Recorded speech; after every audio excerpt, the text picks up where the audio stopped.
as business owners know, accounting and the numbers and what's happening tell a story.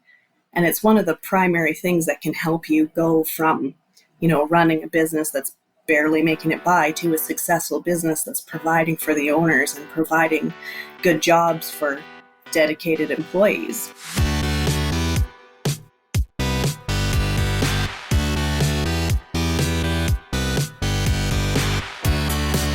You're listening to The Successful Bookkeeper with your host, Michael Palmer. Listen each week as inspiring guests share their secrets of success to help you increase your confidence, work smarter, and build a business you love.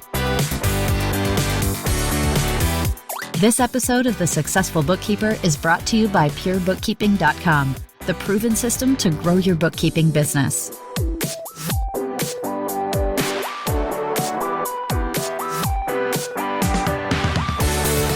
Welcome back to the Successful Bookkeeper Podcast. I am your host, Michael Palmer, and today's show is going to be a fantastic one. Our guest is the owner of Altitude Accounting, and she is an Accelerate to Advisor member and a Pure Bookkeeping licensee. Jessica Hearsey, welcome to the show. Thanks so much, Michael. Thanks for having me today. It's great to have you, and I always love these interviews where we get to hear the business journey, where you started, what you went through, and where you are now today, as well as where the heck you're going. And so let's maybe go from there. Tell us a little bit about your career journey leading up until this point. Yeah, absolutely. So I'm from rural Alberta, small town, and both of my parents were entrepreneurs. And I saw how hard they worked and how many long hours and weekends they worked. And I always thought to myself, I don't think that's for me. So I went to university, got a degree in international business because I love to travel. And I figured, well, with an international business degree, I could just travel the world and climb the corporate ladder, and that would be fun and wonderful. Of course, that's not really the way it works. Once you get a degree, you're still just a kid with no experience and a piece of paper on your wall. So I got my first job as an accounting tech, and I loved the work. I loved accounting. I loved the numbers. I loved getting everything in the right place. The challenge was that the accountant that I worked for didn't really provide a lot of clarity as to, the vision of the business or if I was doing a good job or not. So I found that really challenging because I'm, a driven person who wants to get better and wants to be a good part of the business. So when I was lacking that vision and clarity, it was just a really challenging work environment.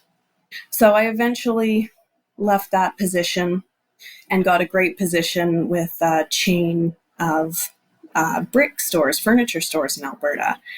And that was an amazing job. I was doing the day-to-day bookkeeping. The environment was great. I loved the people I work with. The owner of the group is still one of my mentors to this day, and he provided me with so much great guidance on business and my other passion, which is real estate investing. So that was a wonderful opportunity. The thing was, with that one, I became, let's just say I wasn't challenged enough. So I loved the work I was doing, but it was always the same. There wasn't much room for growth or expansion. So when I was approached by an oil field company to take on an accounting manager role, I thought, well, that would be fun. That would be a new challenge, new opportunity, learn to manage people. So I moved into that role. By this time I had gotten my CPA, well, it was CMA then. I had gotten that designation. And again, I loved accounting work. But with this role, especially in Alberta, in the oil field, in a male-dominated industry, the challenge was that my role wasn't valued. And, still being young, one of my big obstacles was communicating the value that I brought to the table. So, I mean, as business owners know, accounting and the numbers and what's happening tell a story. And it's one of the primary things that can help you go from, running a business that's barely making it by to a successful business that's providing for the owners and providing good jobs for dedicated employees. So that was very challenging for me. And at that point, I didn't have any way to learn how to communicate my value. So I eventually left there, and I came to the realization that, I'm not finding someone that's telling me what they want. I'm not finding a business owner that's saying, look, here's where we're trying to go, here's what we're trying to do, and here's what your role in that would be. So I decided, well, if I can't find it myself, I guess I'll just create it. So I started my own company, and my vision was to, for one, create a place that I like going every day, create a place that, had that vision, had that clarity. I knew what I was doing. I knew why I was doing it. And, bring that opportunity to other people to want to work with me because I was providing that clarity and that, that feeling of like, here's where we're going. We're going to go there together. We all have ideas about how to get there. Let's work together and do this. We'll get back to the interview right after this word from our sponsor. Hey there, accountants and bookkeepers. It goes without saying our economy has changed, and with it, so have the needs of your clients. Employees are in short supply, and employers are hungry to find, hire, and keep talented people. After all, there is no bottom line without the team who helps drive the business. For accountants and bookkeepers, this means financial support is just one piece of the puzzle. To help your clients' businesses truly thrive, you need to offer guidance around people operations too. Things like health and financial benefits, hiring and onboarding, performance, and all the things that make your clients' workplaces rewarding. Fortunately, Gusto offers accountants and bookkeepers the tools to manage all of this and more. Their comprehensive HR platform, people advisory training programs, and data-driven insights can help make you an irreplaceable asset to the businesses who rely on you. Join Gusto today. Become People Advisor certified, access perks like exclusive discounts and CPE credits, all while growing your practice. Plus, your own payroll is totally free. Just visit gusto.com/The Successful Bookkeeper. That's gusto.com/The Successful Bookkeeper. Thank you for hearing from our sponsor. Now let's get back to the interview. So when you went and leaped to your own business, so it's such an interesting journey as well, and some really key highlights there. I mean, the importance of mentoring. I think often people blame the mentor. You'll hear people say, oh, I didn't have a mentor or whatever. I mean, you sound like the person who'd be great mentee. You're hungry for knowledge, you want challenge, that's what you're probably looking for, those types of people in your own business today. Yes. But when you have a mentor that isn't providing direction, it's very challenging. And I mean, it leads to the result that happened is that you left that business, and that was a missed opportunity for that business owner that had a person who really wanted to grow and learn and accelerate their career in that situation. And then you found that in the brick organization, and obviously, you lived out your journey there and then moved on to something different. But that's a key thing around mentorship and what you're creating. And then now building a company where you said, I want to build a company that I love going to, and that other people like yourself that would love going there as well. When you created that business, you said, I want to be able to love this. Did you love it from the start? And was it always like kind of like this, love affair with your new business, or did you have some relationship hurdles with your new business? Oh, definitely some relationship hurdles. I mean, I love the work that I do. the challenge with owning a business is, you could invest unlimited time in it. And as much as I have no problem doing that, and I am definitely a workaholic, and if I can't think of something to do, I'm super happy to work. I love it.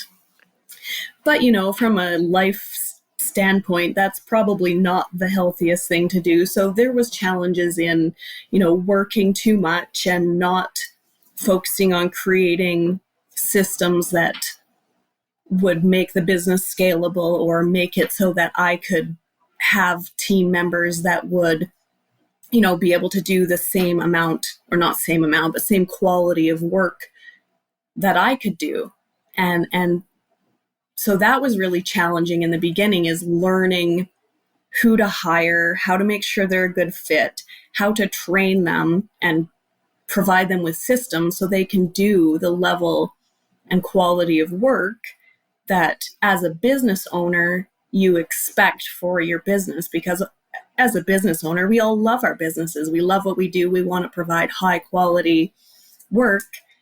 And so it can be challenging to find the right people for that role. It really is. And an interesting thing too is that if you think about it, you built a job you really loved and you worked in that job.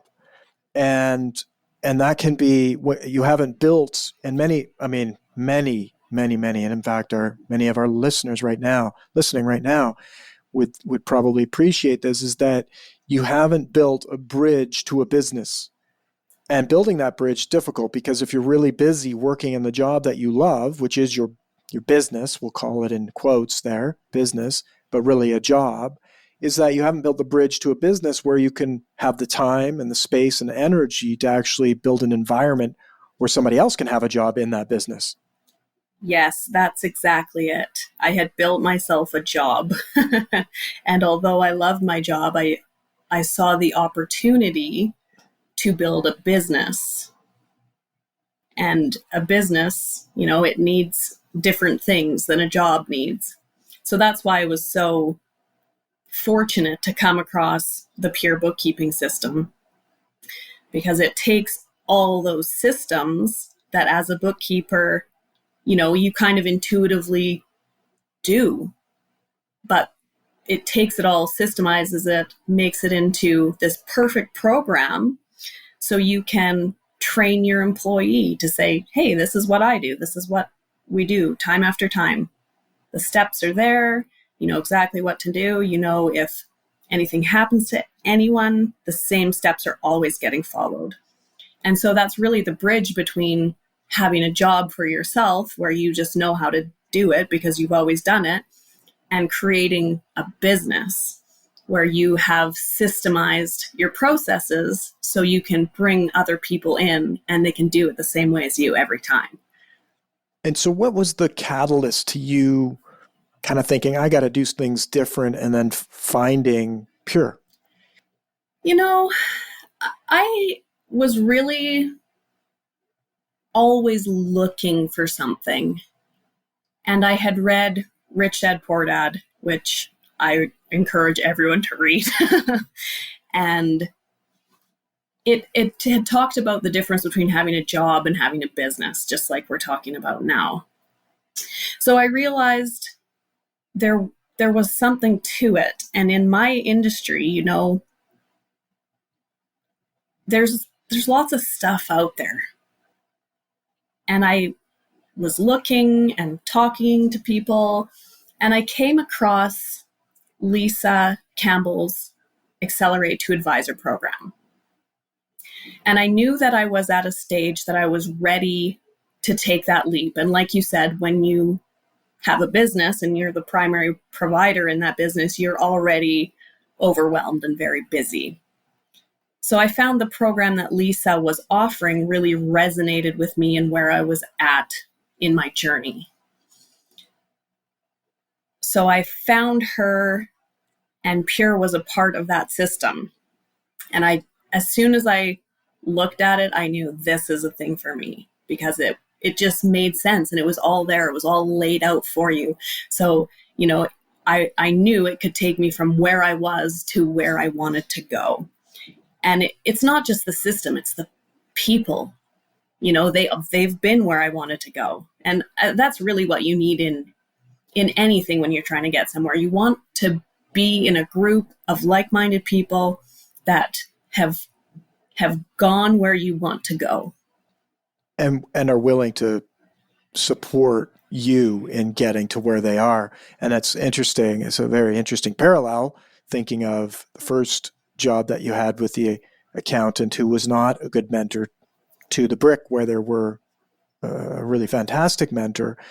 And in the community that you found a community full of people like yourself, and also people in different stages of their business, but all of the people that want to mentor, that are like yourself, you want to mentor others and help others in the community, but there's people there that are willing to help you.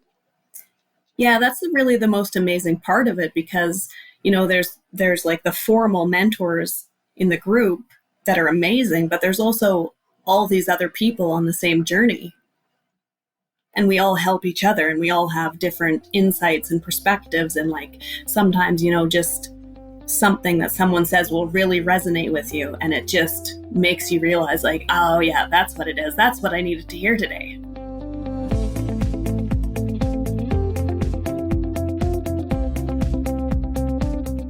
We become who we surround ourselves with. Yes, exactly. So it's interesting. So you found that, and you found your community, you found the tools and the processes and resources, you found the mentors. How did things start to shift for you then? What did that look like? I mean, we talked about the relationship with your business. You then got a counselor for your business relationship. And how did that, was it, you know, all rosy from just, hey, we just implement this stuff and this is great. We love each other again. Yeah, it was easy overnight, you know, everything was perfect. No, I wish that were the case. But, you know, it's hard work. Anytime you're going from one level to the next level, it's hard work. You have to commit yourself to doing it. Just because you know how to get there doesn't mean it's going to be easy.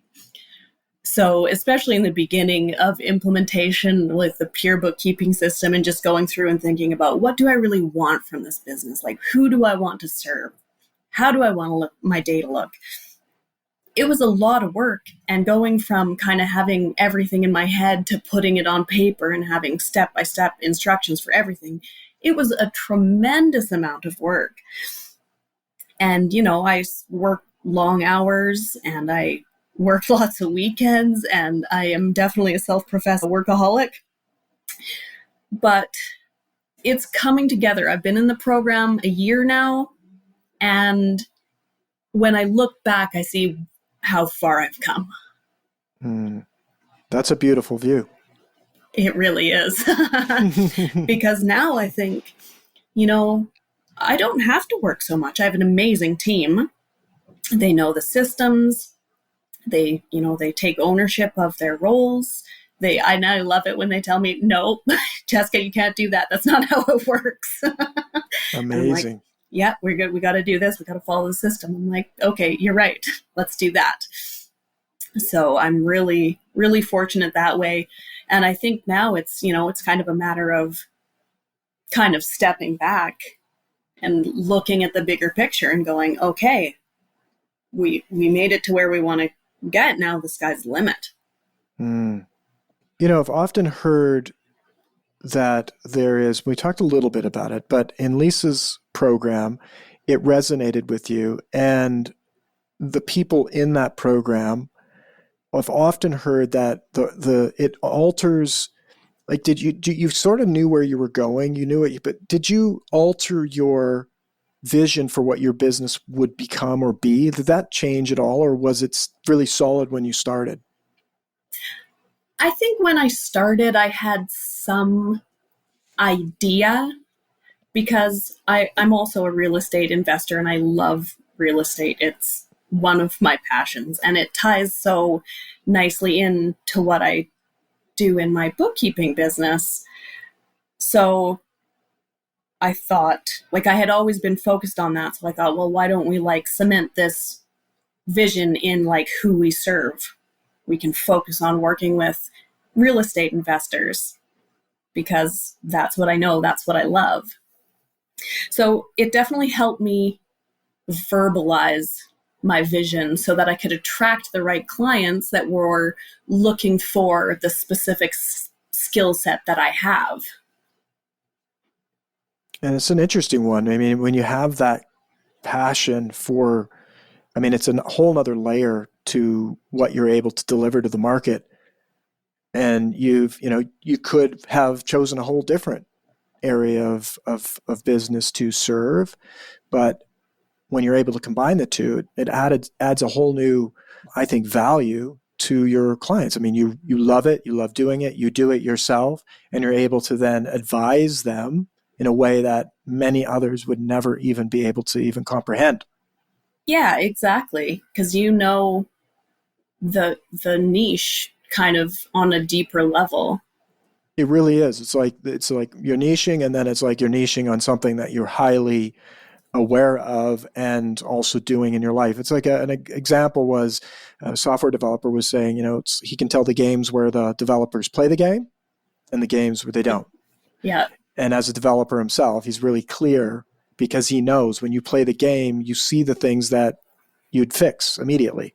Mm-hmm. And so if you're working with an accountant or a bookkeeper that works in real estate investing, but they just work with real estate investments, they don't do it themselves. It's another layer. And again, many people wouldn't think that's valuable. And if you don't think it's valuable, then you can't get value back from from the marketplace. So it's like, basically, it's like consciousness of what value is. Yes. And that's another thing that I found so important. Like I mentioned in my oil field job, obviously accounting is so valuable, but there was no value placed on what I was doing. And I could feel that. So going to a place every day where they don't value what you do, it's very demoralizing. And at that point, I had that obstacle of not knowing how to communicate my value. And that was a big part of what the pure bookkeeping system and A2A gave me, was the ability to communicate that value to people who are searching for your services. Because especially a lot of small business owners, they know that they need to file their taxes, but like what else could these numbers be used for? So to be able to communicate, like, look, if we look at these numbers, we can see how much your business is bringing in and how much it can afford to pay you as the owner. And if it can't afford to pay you, why are you doing this? And just that sort of insight into where the money is coming from, where it's going, is so valuable for people who are trying to create a business. Do you find that, like, and it's kind of another thought channel here, but it's we haven't really talked about how you attract and convert clients into your own business, but just on this topic of communicating your value, do you find that I'm answering my own question here, but how do you find the response from business owners are to those conversations? So to talk about what value you can bring, do you ever get pushback? Because I've heard many people talk about, like owners are just like, you're that person, you just do that. Don't talk about anything else but that. Yes. And to be honest with you, it is still something that I struggle with, because I can see the value, and I don't consider myself a salesperson. So to have to tell someone like, look, this is why what I do is so great, it feels like something I'm not really comfortable with. But then I look at, my own business, and I work with other businesses closely. And I think, like, considering going from, like we said, being a job where you just go to every day, to focusing on building that into a business, there's so much value in the knowledge I have, not just because I'm an accountant and a bookkeeper, but because I've gone through that journey myself. So if if you're a business owner and you want to expedite that process so you're not just always working paycheck to paycheck, I know how to do that. So let me help you do that by having pristine numbers and looking at them and using those to get you where you want to go. And not only that, but then thinking about, well, where do you want to go? Let's get you there. It's a really interesting, I love those themes. There's two themes. It's like your relationship you have with your business. Is it actually working out? Are you getting what you want out of the relationship? This other theme about value consciousness is that if you don't know what's valuable and you don't know how you're valuable, you can't communicate value, number one. And then I think the next layer, which you're on this journey right now, which is you're fulfilling on that journey, is your conviction of your value. And when you have conviction about something, people will listen, maybe not at the beginning, but if you hold that conviction, they will eventually listen. The one with the strongest conviction wins, because they're willing to take it to, it's like, I have the value, I'm certain of the value, I've seen the value. You're able to get it to the point where it connects with somebody. And that's, it's about communication. But if you think about it, the more you do it, the more you're aware of it, the more you're conscious of this value. And for you, like, you're working with real estate investors that are, you're helping them be more successful. You're doing that again and again every single time you make a win happen over there with those business owners who care about it and want to actually use your services to be more successful. It's another value conscious check mark that goes into your brain.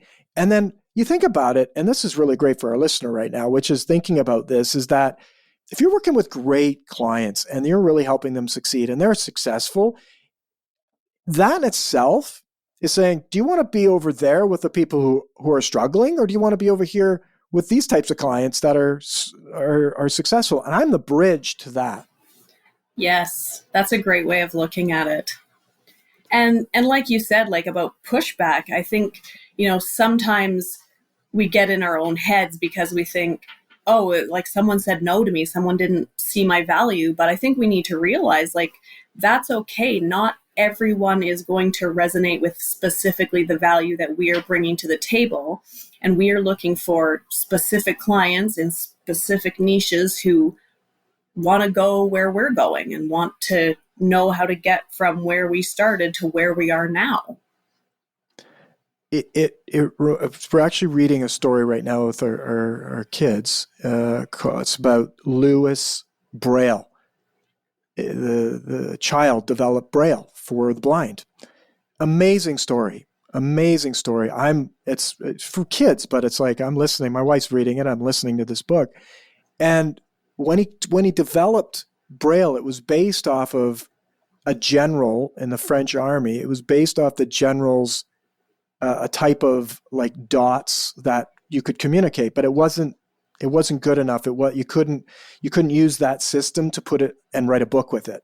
Mm-hmm. And so this young child who's blinded and trying at a school for blind and trying to figure it out, asks the general, says, look, I think I've figured out how to improve it. General comes and they're like, you can't help me. You're just a kid. And it's insulting to me that you would even attempt. Not only are you blind, but it's insulting that a blind child, would actually even try to do this. And why would you want to have Braille in a book? Isn't this good enough that you can just even be able to do? Like, it's really inspirational. And Lewis was like, he was, put back, but he's like, you know what? He worked for years and years and years trying to figure it out. And then he discovered the answer. And so it's like that conviction. He had conviction that he would solve this problem. And I think it really is, it's not about, the general was not the right person in Lewis's journey. Yeah.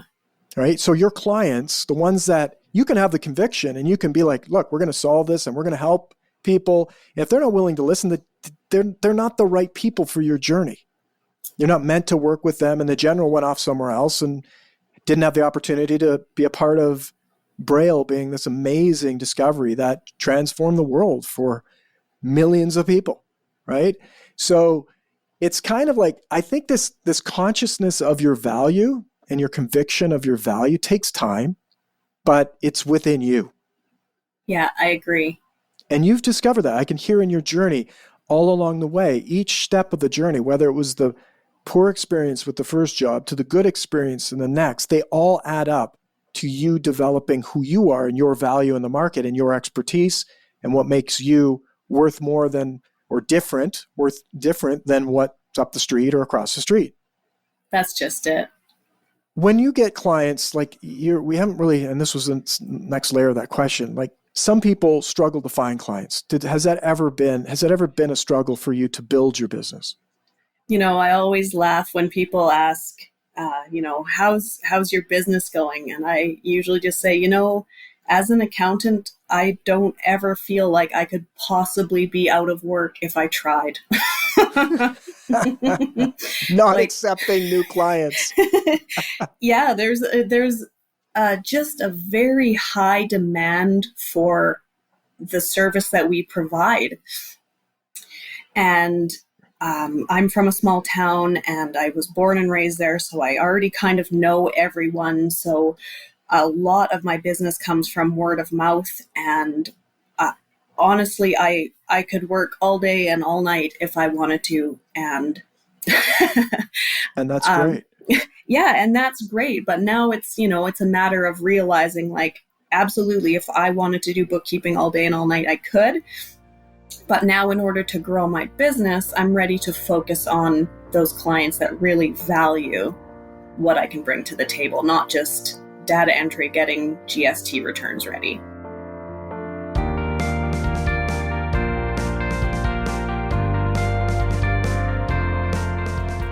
That there is the marketing secret of the century, is just knowing that the business is there. I mean, if you, and it's probably why business comes to you naturally, because you don't think it's a problem.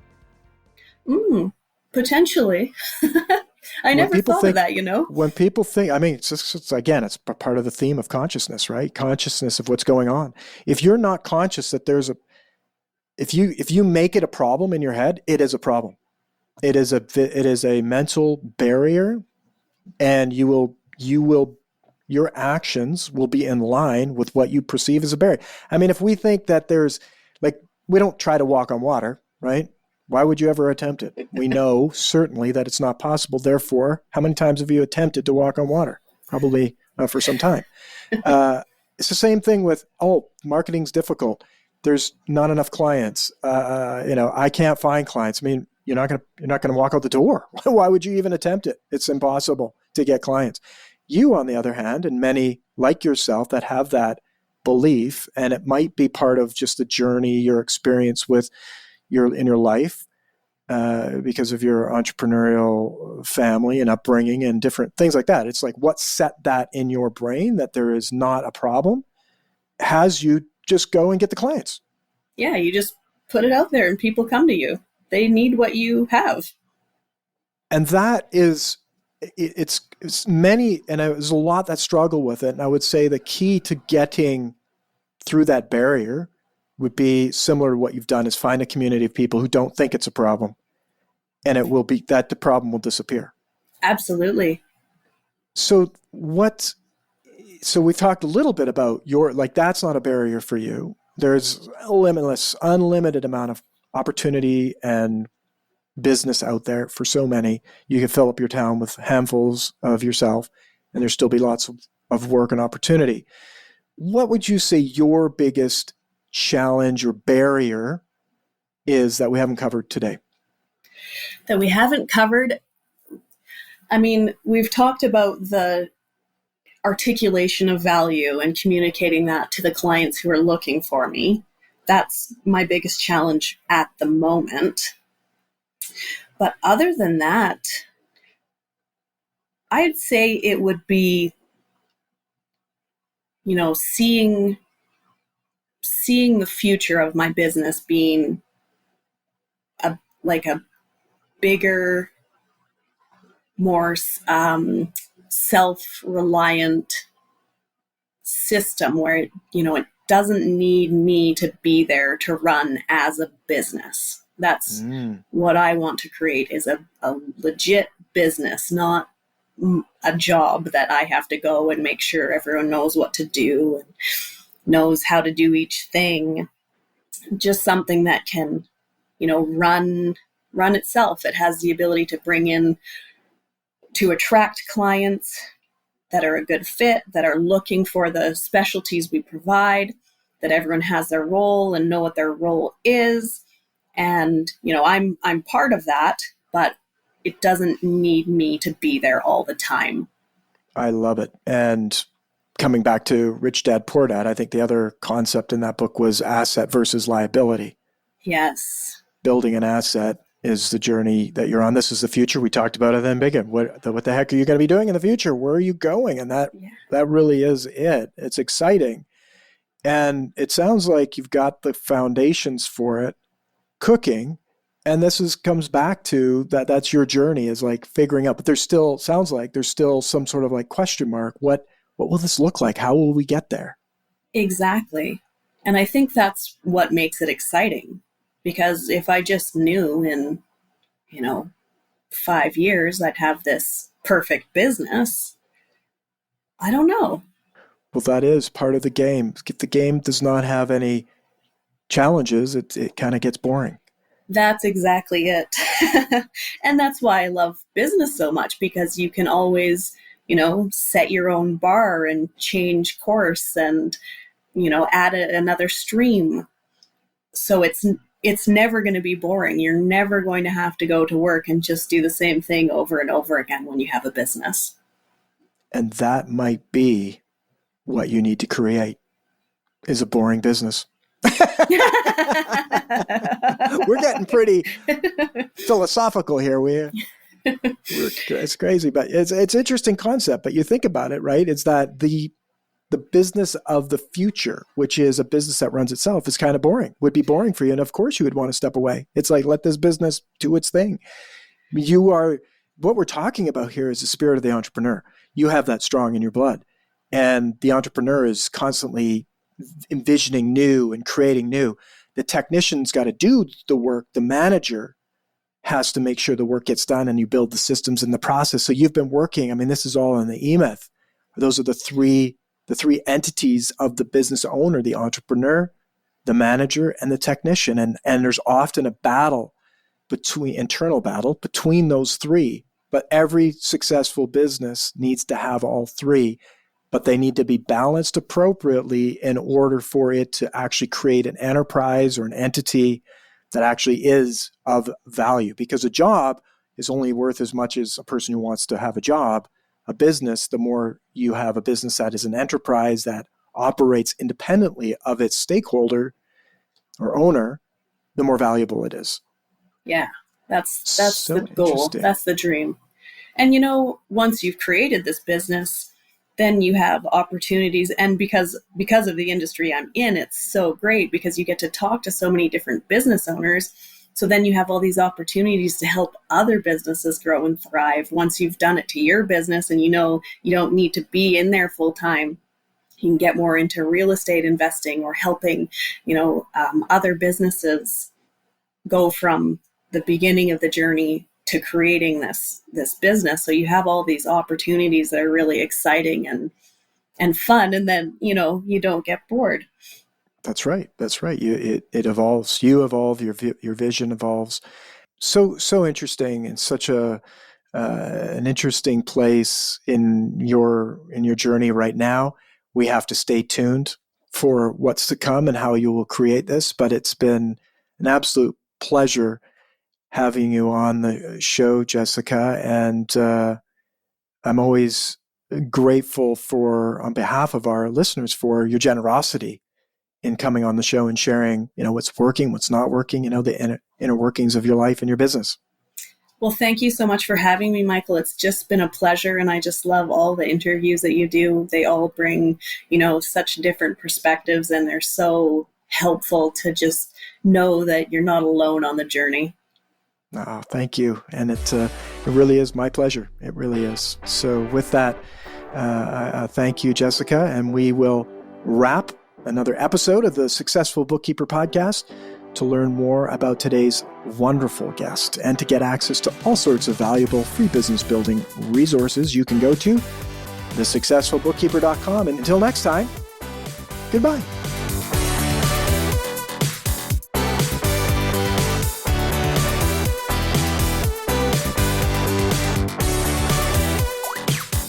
You've been listening to The Successful Bookkeeper with Michael Palmer. For more information and to download the resources mentioned in this episode, please visit us at thesuccessfulbookkeeper.com. Thank you for listening.